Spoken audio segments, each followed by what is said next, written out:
Let's check out Ashiok, Wicked Manipulator in Oathbreaker and see what signature spell might pair best with them. For 5 mana, Ashiok starts at 5 loyalty. If you would pay life while your library has at least that many cards in it, exile that many cards from the top of your library instead. +1, look at the top 2 cards of your library, exile one of them and put the other into your hand. -2, create 2 1/1 black nightmare creature tokens with, at the beginning of combat on your turn, if a card was put into exile this turn, put a +1/+1 counter on this creature. -7, target player exiles the top X cards of their library, where X is the total mana value of cards you own in exile. Yeah, that's a lot of text and a whole lot of stuff going on, which means a whole lot of directions we could take the deck. The static ability is the most unique part of the card we could synergize with. It might even be unique in all of Magic. I can't think of another card that does anything like this. So, a signature spell that has you pay life seems awesome here. Snuff Out and Rouse can both be cast for free. Do keep in mind that you'll have to pay the commander tax the second time around though. Withering Boon counters target creature spell. It's not a great card, but it's very unique. We've also got 2 board wipe options. Toxic Deluge goes from very good to very, very good. And Killing Wave I don't see very much. For X black, for each creature, its controller sacrifices it unless he or she pays X life. I think that could be pretty darn good too, and it's probably more budget friendly. Moonlight Bargain draws you 5 cards for 5 mana at instant speed.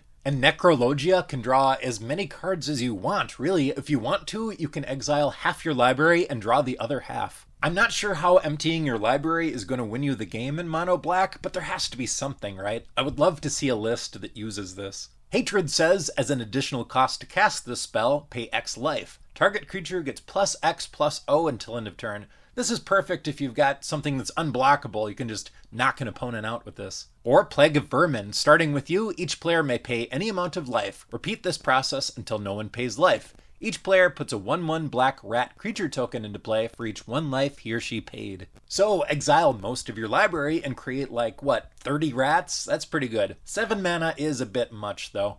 We could also synergize with that -2. We could either proliferate up the counters on the little creatures we make, it also proliferates up Ashiok, or a signature spell that just exiles something to trigger the +1/+1 counters in the first place. Deadly Rollick is my pick for best because you can cast it for free. But Soul Transfer and Flay Essence can both exile target Planeswalker, and that's pretty good in Oathbreaker too. Lastly, we could synergize with the -7 to mill a player out. My favorite for this is Nightmare Incursion. For 6 mana, search target player's library for up to X cards, where X is the number of swamps you control, and remove them from the game. 2 ways you could play this. You could either exile the 6 or so best cards they have left in their deck, or if you're feeling sassy, you could exile the biggest spells you have left in your deck. Then that -7 hits them even harder. Breach the Multiverse. For 7, each player mills 10 cards. For each player, choose a creature or planeswalker in that player's graveyard. Put those cards onto the battlefield under your control. This doesn't exile cards, it just mills them, so that's not quite as good. But if your game plan is to use the -7 to mill somebody out, it gets you closer and puts a bunch of bodies out onto the battlefield. If you enjoyed this video, I think you'd enjoy one of these other videos. And consider subscribing for regular Oathbreaker content. Thanks a lot for watching, and I will see you next time.